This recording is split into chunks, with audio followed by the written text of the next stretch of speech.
سلام خدمت شما نجیب صاحب محترم و دو میهمانی که حضور داره و بیننده‌ای که ما را همین اکنون از طریق برنامه لایف شما تماشا میکنه. خدا کنه جور و صحتمند باشین. از جرمنی هستم، از شهر هامبورگ. طوفان ضمیر هستم. تشکر آقای طوفان، خوش آمدید. به نظر شما در مورد اینکه مجامع بین‌المللی تاکنون طالبان را به رسمیت نشناخته چی است؟ چرا طالبان را نمیخواهد و مشروعیت نمیدهد؟ حرفای مختلف وجود داره. اینجا هر کس یک نظر خاص داره. از دید خودم ما به صفت یک جوان افغان بیان میکنم. بدون شک سرزمین افغانستان کس مربوط به افغان ها میشه. اگر طالبان بود افغان بود، اگر حکومت قبلیم بود افغان بود، در این شک شعبه وجود نداره. از دید ما طالب کسی است که سر نمیمانه، گردن نمیمانه به هیچ کشورهای بیگانه ها که دخالت کنه در نظام افغانستان. اونا وابسته به غربیا نمیشن. اونا وابسته به مثل رهبرای وطن فروشای خائنای 40 سال قبل وابسته که به ایران بود، به پاکستان بود، به انگلیس بود، به اروس بود، به سایر کشورهای دیگه بود. طالب گردن نمیمانه به کسی و طالب او طالب 20 سال قبل نیست. طالب امروز با طالب 20 سال قبل خیلی زمین و آسمان فرق داره. دید ما است که طالب امروزه از هر نگاه، از هر زاویه اگر ما شما فکر میکنیم منطق دارن، شعور دارن، عزت دارن، آبرو دارن. اینا نباید فراموش کنیم. ما یادآوری میکنم ساده از رهبرا. ببینین 35 رهبر سر 35 میلیون انسان 40 سال پاچایی کرد. 40 سال از هر حکومت حق میخواستن. 40 سال وابسته به کشورهای بیگانه ها بودن. 40 سال غلامی ایران کردن، پاکستان کردن. امروز بازم به نام جبهه مقاومت یک چند نفر خسته در کشورها از نظام افغانستان حمایت نمیکنه، از نظام افغانستان تخریب میکنه که خیلی دردآور، خیلی شرم‌آور است. و من میگم شرم باد به چنین اشخاصی که از هیچ نظام افغانستان دفاع نمیکنه. و این به کل معلوم است که یک سمت است، یک مردم هستند که کل مردم او مردم هم میشناسن. اگر اونمو در کنار هر نظام استاد میشد، نه طالب میامد نه حکومت های دیگه. چرا دولت دکتر نجیب سقوط دادن؟ چی یک دولتی داشتیم؟ چرا ظاهر شاه سقوط دادن؟ چی گفتم؟ یعنی حق میطلبن. از کولاب سمرقند و بخارا آمده در افغانستان میآید به صفت مافیا خود معرفی میکنه، از هر نظام حق میخواید. تو فکر میکنی که حق مسلط پدر و پدرکلانایشان است؟ این چیزا باید قبول کنه و این چیزا بپذیره که افغانستان از خود صاحب داره. افغانستان که سرزمین افغان است که از اقوام مختلف جور شده، از قبیل پشتون، ازبک، هزاره، ایما، قزلباش، نورستانی، تاجک، هر رقم بریم نقطه نقطه. به صفت یک جوان افغان من یادآوری میکنم که از جبهه مقاومت و گروه هایی که به ضد نظامای افغانستان کار میکنن از جمله ما نیستن. او بیگانه هستند و بیگانه پرست هستند. تشکر. یک سوال دیگه شما داریم. آفرین، بسیار یک تحلیل خوب داریم. ما طرفدار یعنیش کسی نیستیم به صفت یک نطاق میتونیم که شما را بپرسیم و ما شنونده هستیم. ایرا با دوستا میمانیم، به هموطنا میمانیم که تحلیل کنه حرفای شما را از جنرال صاحب، از دگروال صاحب و از رئیس. سیاست های پولی حرکت طالبان چی بوده و تا کدام سطح موافقت آمیز است؟ لطف نموده در این مورد تحلیلتان ارائه نمایید. ما میبینیم بدون شک که در افغانستان طالبای وجود دارن که واقعا با مردم خود کار میکنن و 20 سال 25 سال خیلی با تکلیف بودن، خیلی زجر دیدن، خیلی مشکلات دیدن، از فامیل خود دور، از مردم خود دور، به نام تروریست، به نام دهشتگر، به نام وحشتگر، به نام صد فسادگر در دنیا معرفی بودن. اینمیار کی معرفی کردن؟ اینمیار چند کلابی، چند نفری که آمدن وابسته به کشورهای دیگه بودن، اونا یار بدتر ساختن. یگانی مردمای بد نبودن. من خوب یادم است، من در افغانستان بودم در وقت طالبای سابق هم اونجا بودم. من میدیدم، دید چشم خودم میدیدم که هیچ کس سر ناموس هیچ کس تجاوز نکرده بود، حق حقوق هیچ کس پایمال نکرده بود. سر مال مردم تجاوز نکرده بود، مردم آزاری نکرده بود. یک کسی که ریش مثلا کمتم گیر میداد یا مویار گیر میداد، اون موضوع جداست. اما ای که مردم ازش راضی بود بسیار کار خوب بود. و در بین طالبان علم، فهم، دانش، شعور، عقل، هر چیز وجود داره. امروز همه چیز درک میکنن، میفهمن که واقعا مردم افغانستان مشکلات دارن. باید مردم افغانستان از بحرانای جنگی باید نجات داد، از بحرانای اقتصادی نجات داد. به می خاطر امریکا موافقت نمیکنه که ایشان وابسته برشان نمیشه که طالبا حرفای اونا را قبول نمیکنه. مثال ما برات میتونم. طالب میگه مثال امریکا میگه که تو برو در پکتیا مثلا اینی سر بزن، از بین ببر، اینق مردم ها بکش. اونمو چیز طالب قبول نمیکنه. به مو خاطر وقتی که سر نمیمانه او به رسمیت نمیشناسش. بسیار برز معذرت، موضوع را دیگه طرفم برد. باشی دوستان و هیوادوالو، زمون سره د ورور د آلمان څخه په لیکه کې شوی ده خبرې احساسات افغانیت موږ ته قابل قبول دي، د قدر وړ دي، د پام وړ دي. د ده ذهنیت او د ده ارزیابي، د ده اټکل، د ده قیاس د ده پورې اړه لري، زما پورې اړه نه لري. خو زه یوازې دې ته خوښ یم چې ای کاش زموږ په هیوادوالو کې، په دې نوي نسل کې، په نوجوانانو کې داسې احساس پروت و چې اوس د مستی پریښې ده، میوزیک پریښې ده، هر څه پریښې ده، افغانستان غم ده ورسره، او د لایف یا د ژوندۍ بڼه برنامې ته راغی او خپل اظهار د افغانستان سره د محبت وکړو. دا ماته مطرح نه ده که څوک د هرې ډلې پلوي کوي که مخالفت کوي. زه غواړم چې تاسو نه واورم او ولس دې ته ولس په دې باندې تحلیل وکړي. که تاسو کومه مهمه یا ښکلې پوښتنه لرئ کوئ چې دې ځوان څخه وپوښتئ. دې ځوان خبرې ماته د پام وړ په دې دي په صفت یو نطاق چې زه د 21 کاله د نطاقي یا د ژورنالیزم دغه فلسفه یا دغه کار یا دنده پر مخ بیایم. نو زه دغه درته ویلی شم چې دا سړی یوازې احساساتو کار نه اخلي، ځینې حقایق یې بیان کړه. هغه حقایق ویلي چې تر اوسه پورې مخالفت د طالبانو او د ځینې مثبت پوینټونه یا نقاط بیان کړه. نو دا د خپل حق د مسلم حق ده. هر هغه څوک چې مخالفت کوي هغه هم د هغوی مسؤلیت هم د هغوی ده او دا حق هم لري چې خپل ابراز نظر وکړي. د دې ورور څخه مننه کوو. دنه به یو درېیمه پوښتنه دا وکړم، یک سوال اخر شما بفرمایید. سوال سیاست‌های خویی خو سوال سیامی ما، آیا شما می توانید در مورد فقر روز افزون در وضع موجود در افغانستان را بر مبنای دلایل موجه و مقننه تحت بحث بررسی قرار بدهید و علتهای به وجود آمدن آن را توجیه نمایید؟ آیا حرکت طالبان کدام برنامه عملی برای رشد حیات اقتصادی و از بین بردن فقر و آفت اقتصادی دارد؟ ما میخوایم کوتاه یک چیز یادآوری کنم. نجیب صاحب محترم، عرضم به حضورتان که چند وقت قبل امی منجمد شده چند مقدار پولی را از چیز تعدادش یک کم ماری آزاد ساختن. تقریبا 180 و چند میلیون دلار بود فکر کنم. درست است؟ 280 چند میلیون دلار بود. بسیار برز معذرت. اگر ما اینو قیاس کنیم 35 میلیون نفوذ افغانستان است تا 38 میلیون فکر کنیم، نه؟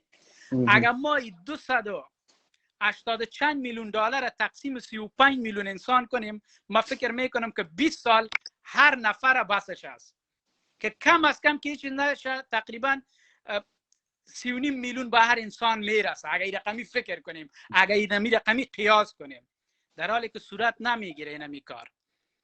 ما فکر میکنم که امروز اقتصاد در افغانستان خراب است، مردم در فقر هستند و اقتصاد مردم بیخی رو به فرو رفتن است. انشالله این حالت این رقمی نمیمانه. این سرخیل نظامات چنین حالت آمده، با مرور زمان هر چیز درست میشه. یک حکومت عامه شمول درست میشه، یک حکومت جدید میآید.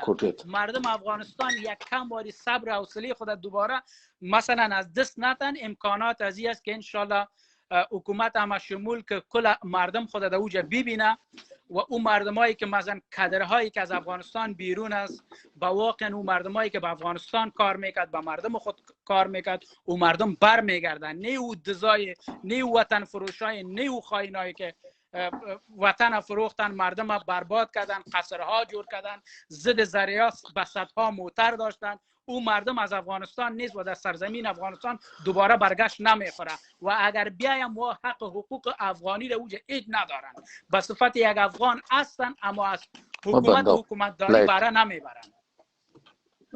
و ما میخوایم یک چیز دیگر هم کوتاه یادآوری کنم که مردم میگه که تنها امی طالبا پشتونها است. این افکار منفی خود باید دور کنن، این احساس بد خود باید دور کنن. پشتونها تنها طالب نیست. پشتونها او مردمایی هستند که به هزارها سال میشوند که کشور نگاه کرده، به صدها سال میشوند که از حق و حقوق مردم افغانستان به افکار مختلف، به فکرهای مختلف دفاع کرده است.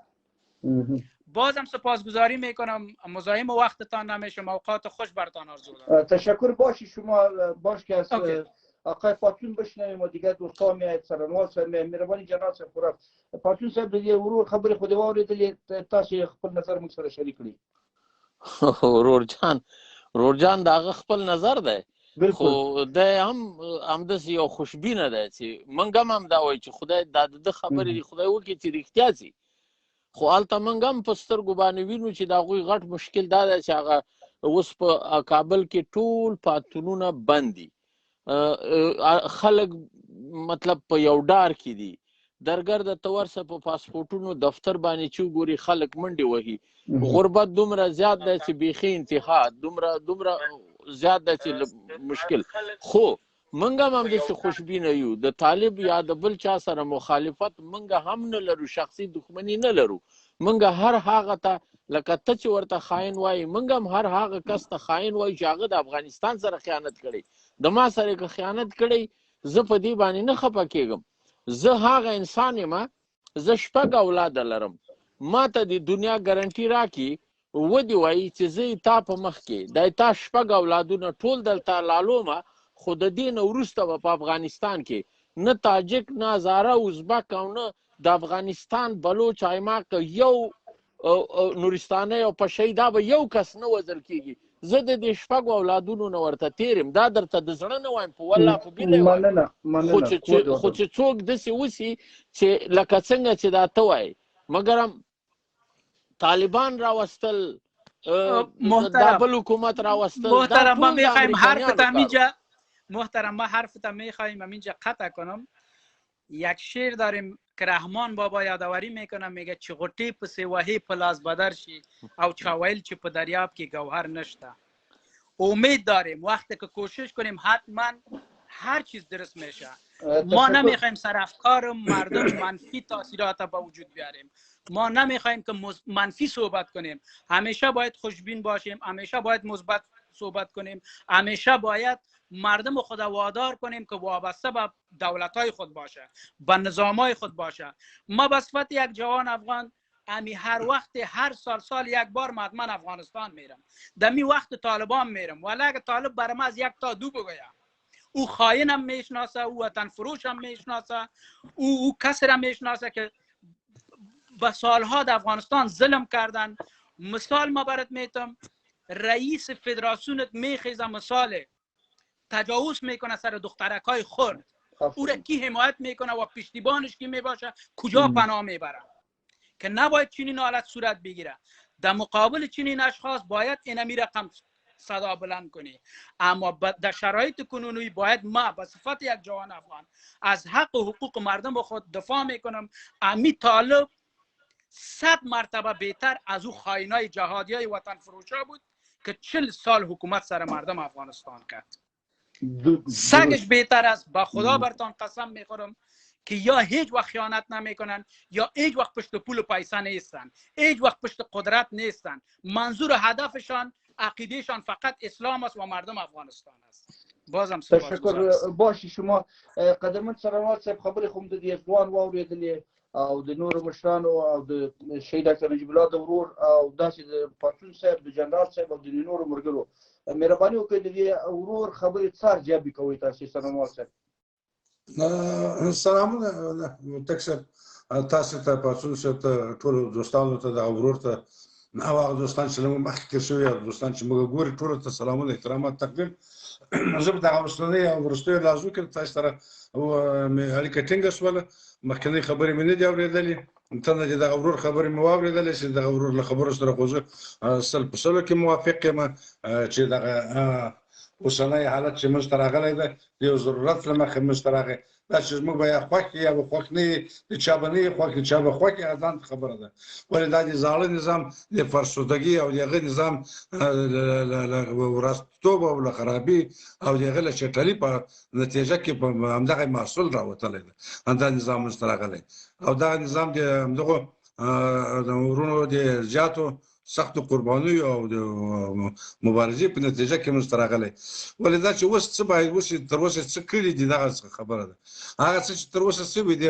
خو چې مثبت کارونه کړي دي هم ټولو ته معلوم دي موږ ته ټولو ته په افغانستان کې د قدرت جزیرې له منځه یوړلې دا ډېر غټ کار و په افغانستان کې تجهیز جلوګیري وکوله دا غټ کار و په افغانستان کې د غاصبینو قاتلینو فاسدینو ماڼۍ ور ونړولې د هغوی هغه د کبر او د غرور له حسود څخه حرکت کړل هغوی دا ډېر غټ کار و دا ډېر د افغانستان خلک یې د څو جنګ سالارانو له ګریوګانګیري څخه د ابد دپاره خلاص کړو ولې دا چې دغه دوی باید څه وکړي تاسو سوال دا و چې نړیوالې ولې څنګه په رسمیت وپېژني څوک به وپېژني اصلا خو د دولتونو د تشکیل دپاره معیارونه دا دي چې یو هېواد باید معینه جغرافیه ولري نفوس ولري او حاکمیت ولري پخوا به همدغه شی ولو اوس د اخرو وختو کې دغه نوې مسله موږ ته راغلې ده چې اوس نړۍ ټوله په یو کلي باندې سره اوښتې ده مناسبات لري نړیوال باید یو د بل سره تعامل ولري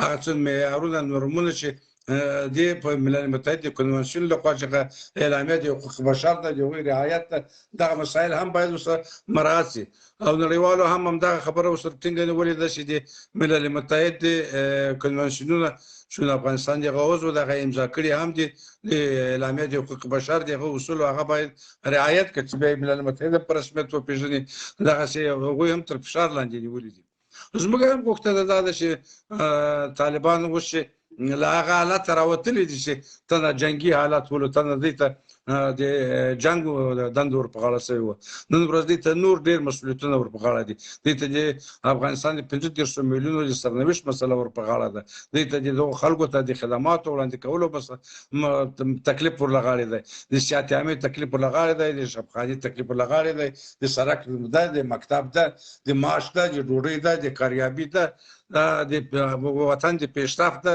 د زراعت انکشاف ده دا ټول وظایف دوی ته ور لغاړې دي نو آیا دا به دوی ټول په تنهایي په همدغه شکل سره چې اوس لري وکولی شي سوال دغه شی دی واضح خبره ده زما له نظره چې له یو طرفه هم ورته وخت ورکړل شي هم ورسره کومک وشي دوی هم له دغه حالت څخه باید راوځي چې هر څه د مولوي او ملا صاحبانو ته سپاري موږ توقع دا ده چې د متخصص کادرونه متخصص هغه تخصصي وزارتونه لکه زراعت چې ده صحت عامه چې ده فایده عامه ده د معدن صنایع دي دغه وزارتونه سره دوی کار نه لري دوی لپاره کفایت کوي د خپل حاکمیت ساتلو په خاطر هغه دفاع وزارت داخلي وزارت امنیت ملي وزارت خارجه دي ټینګ بساطه حاکمیت له دوی سره ده اما نور د مسؤلیت ورکړي د افغانستان خلکو ته متخصصینو ته هغو ته چې په دې رشته کې تحصیل کړی دی دنده اجرا کړې تجربه لري یو خدمت کولی شي هغوی د کار وګماري دوی د نظارت وکوي دوی د تعقیب د فساد او د رشوت او د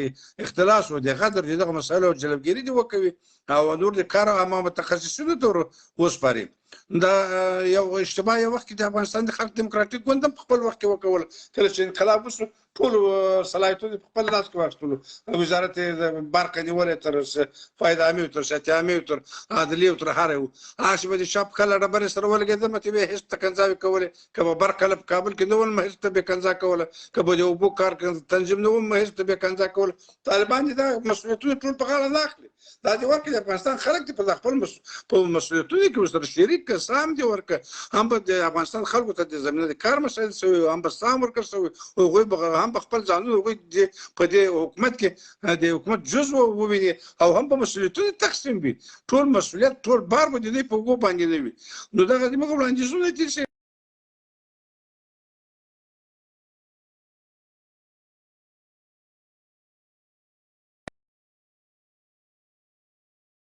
دا فکر کوم چې دوی په همدې خاطر وخت شلوغو چې په دې عقل باندې داسې فتواوې واخلي چې هغه د خپلو طالبانو د خپلو د جنګیالي او هغه جنګیالیانو لپاره د قناعت موجبات برابر کړلی شي ځکه دوی ته خو تنده دغه هم ورله غاړې نه دي خپل جنګیالي هم هغوی سره هم مشکل دا دی چې د هغوی قناعت هم باید حاصل کړي چې ښځو ته تر کوم اندازې حقوق ورکول په اسلام کې جواز لري او همدارنګه ټولې نړیوالو اسلامي هېوادونو سره کوشش وکړل نمونې د اسلامي هېوادونو یې ورته مخته کېښولې چې که امارات غواړي هغه د عربي متحده امارات دي که جمهوریت غواړي هغه د مصر جمهوریت ده که شاهي غواړي هغه د عربستان شاهي ده دغسې یا په د شاوخوا ګاونډي هېوادونو کې او یا که دا غواړي چې رهبري دي اسلامي د علماو سره بیا په ایران کې ده نو دغسې نو ملک هر دولت چې غواړي دولت وبه ولې حق باید ټولو ته ورکړل شي د ټولو اتباعو ته ټولو ملتونو ته ټولو قومونو ته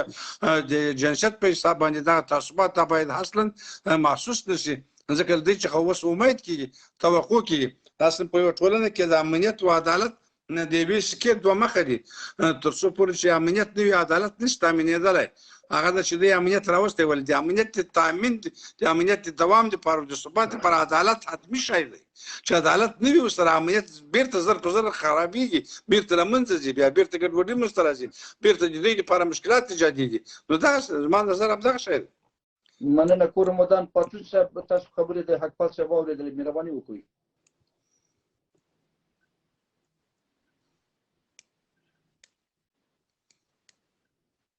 پاڅون صاحب ویډیو دې خرابه ده موږ به داسې وکړو قطع به دې کړو بیا به دې بیخي هېڅ حرکت نه کوي ویډیو دې پاڅون صاحب نه پوهېږم راغی غږ راغی ته لږ به دوام هغه شي بېرته به غږ داسې وخت کې راغی چې موږ خط کې بیا غږ راغی نجیب صاحب محترم ما میخوایم یک چند لحظه یادآوری کنم با گفته های مطابق جناب محترم هنوز دولت یا نظام جدید است نظام طالبان یک نظام جدید به وجود آمده هنوز 5 ماه تیر نشده از 5 ماه از این نظام نگذشته منتها مردم حوصله را از دست نده هر چیز تغییر میکنه با مرور زمان هر چیز تغییرات میآید امروز که طالبی که مثلا 20 سال 25 سال در کوه بودن عالم سابق هم نان نداشتن عالم نان ندارن سابق هم ماش نداشتن عالم ماش نداشتن چون پیسه که نباشه از کدام طرف مدرک دیگه چیز نباشه با هم نیست با مردم افغانستان هم نیست نه با ملت است نه با دولت ماش اما با مرور زمان انشالله هر چیز درست میشه حق به حقدار داده میشه کسی که کادرهای افغانستان که در افغانستان فعلا هستن وظیفهشان پس برشان داده میشه سر طالبان از حکومت‌های دیگه فشار خیلی زیاد وجود داره انشالله همه چیز درست میشه با امید خدا تشکر علیم صاحب ستړي مشي تاسو ته ښه راغلاست تاسو د بلجیم څخه په لاین کې یاستئ بله او سلامونه نیکې هیلې خدای دې وکړي چې جوړ به یاست زه به داسې یو لنډ دغه رڼا واچوم د دې دوستانو په مشرانو په دغه باندې په خبرو باندې مشر یو خبره وکړله وایي طالب ته ډېر دغه ورله غاړې دي که نه مسؤلیتونه ورله غاړې دي او ډېر کارونه ورله غاړې دي زه خو په دې نظر یم چې دا نظام چې دا نظام ډاکټر طب اشرف غني دغه ته جوړ ورسپارو طالب ته جوړ ورسپارلی ده طالب ته نظام دغه په لاس ورغلی ده طالب که چېرته غواړي چې دغه نظام سم کړي ګوره طالب ته اوس ډېر مسایل ډېر اسانه سوي دي مخکې جنګ ول د موږ 80% تقریبا بودیجه چې ولا هغه په جنګ باندې لګېدله له هغه مصارفو خلاص شولو مخکې ډېرې ډلې ټپلې ولې دلته مثلا شمال کې څو ډلې ولې هر یو ځان ته فرعون هغه شیان خلاص شولو مثلا نور حسابونه ولو بعضې داخلي عواید چې موږ ولو هغه شخصي ډلو خوړل هغه مرکزي شولو هغه ټول مرکزي دي اوس ټول د یو دولت ته راځي د ما خپله شخصا نظر له طالب نه دا ده او غوښتنه مې له طالب نه دا ده چې طالب باید ملت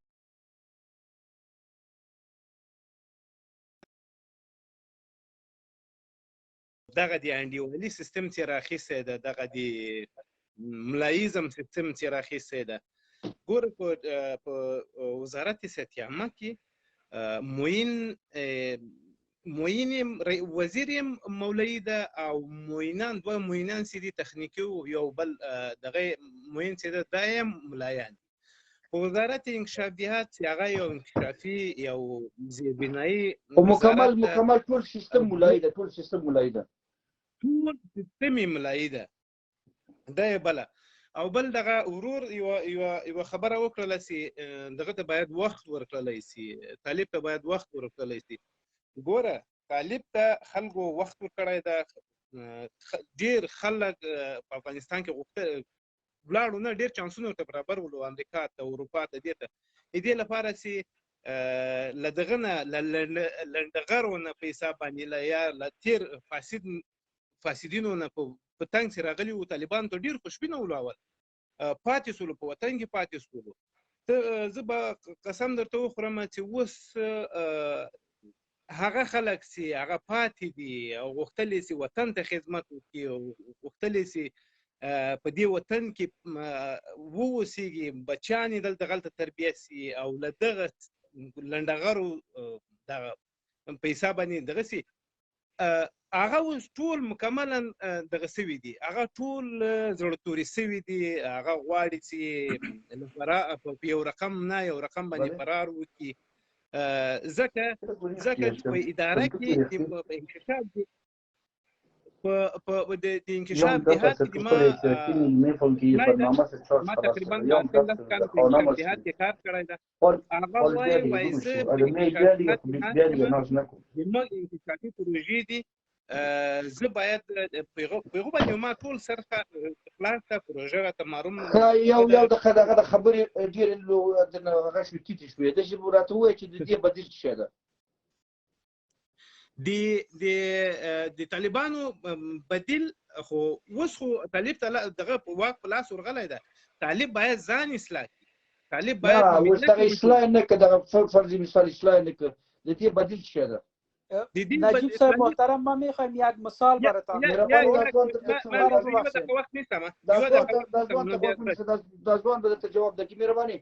ما یک مثال براتان میتم محترم. شما فرض کنین یک درخت چهارمغز است، خوب گوش کنین. درخت چهارمغز تو یک سنگ میزنی، 40 تا چهارمغز میفته، 39 تایش درست میباشه، یکیش پوچ میباشه. تو به او پوچش نظر نکو، به 39 تایش نظر کو. درست است. منظور ما ایست که در 40 تا طالب یکیش خراب است، ما 39 تایش در نظر بگیریم، نه او یک تایش. درست است. و ما منظور ما ایست که در طالب هم مردمای وجود داره که تحصیل کردن، علم دارن، فهم دارن، دانش دارن. در این نگوین که تنها او مولایی هستن، با خدا تا دکترا درس خواندن، مایستری دارن. اون ببینین برتان کی میگه ندارن. یک مثال ما مثالش برات میگم. والی لغمان کی است؟ شاروالیش کی است؟ میشناسیش؟ والی لغمان تحصیلاتش تا کدام درجه است؟ یک دقیقه، ما والی لغمان هم میشناسم، شاروالش هم میشناسم. اولا از پشاور پاکستان بودن که حال تبدیل شده، در جای شهر نفر بودن. بله؟ اسمش چی است؟ تو چی میگی؟ والی تحصیلات یک دقیقه، در پایین رتبه نبیه، در رهبریت بیا، در مشرانش بیا، در وزارام است. آلی ما میگم که یک سال معامله شد، یک ششمار معامله شد. در بانک ملی یک دقیقه در بانک ملی یک خائن ششته امی دلار بیرون کرده، پاکستان میبره. $100 در کجا رسید؟ چرا در افغانستان دلار گم شد؟ افغانستان شاهزاده چرا بند شد؟ ما برات میگم سرای شاهزاده چرا بند کردن؟ یک دقیقه دلار چرا بند کردن؟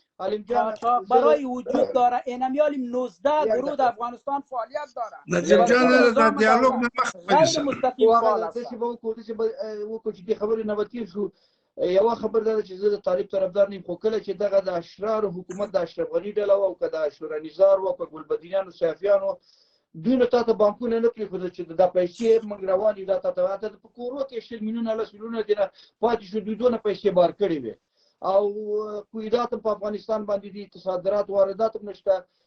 دوی په ما یو هراتی ته زنګ وهلی په ګمرکي کار کې وایي زمونږ د صادراتو وارداتو هغه ویل چې و د مالیه 1,45,000 افغانۍ د میاشتې وایي تورن اسماعیل لیکله، طالبانو 80% صادرات واردات ونشته، د یوې میاشتې وایي 21 میلیونه افغانۍ د موږ هغه شوې د مالیه شوې ده. ګوره همدغه خبره ده، دلته توفیر ته وګوره 1% نه ده، 0% نه ده، 300% نه ده، یعنی 4,000% فرق شته، 4,000% چند نه فیصد، چند که یک چیز دیگر ما برات یادآوری میکنم متوجه باشین محترم، یک چیز ما بسیار کوتاه یادآوری میکنم ازتان خداحافظی میکنم. درسته شما سگ جنرال موبین از مارشال فهیم کده بهتر بود و بهتر است. سگ جنرال موبین از مارشال دوستم کده بهتر است، از احمد شاه مسعود کده بهتر است. حداقل سرناموس خود بزنس و تجارت بین المللی نکردن. اونو خائنایی بودن، اونو خائنایی بودن که سرناموس خود بزنس کردن. وطن مادر فروختن، سر چند کشور فروختن. سگ طالب مالی میگم بهتر است، آینده میگم بهتر است، تا که زنده هستم میگم بهتر است، از او وطن فروش کردن. بازم با شما رو با خداوند تشکر آقا. در مسنجر شماره تا با ما چی کنی به خاطر احساسات قابل قدر است. با ملت میمانه که چی تحلیل میکنه، ما به خاطر حرفات تایید نمیکنه، ما حق نداریم، فقط با میگی ما نظرم است بس صفت یک جوان من نظر میتم و دید خدا میگم عملا چیزی که جریان داره ما از اونو یادآوری میکنم. تشکر آقا. طرفدار در مسنجر ما بان باز ان شاء الله گپ میزنیم. تشکر آقا، ممنون از شما، شب خوش، سلامت باشین. تشکر. او تک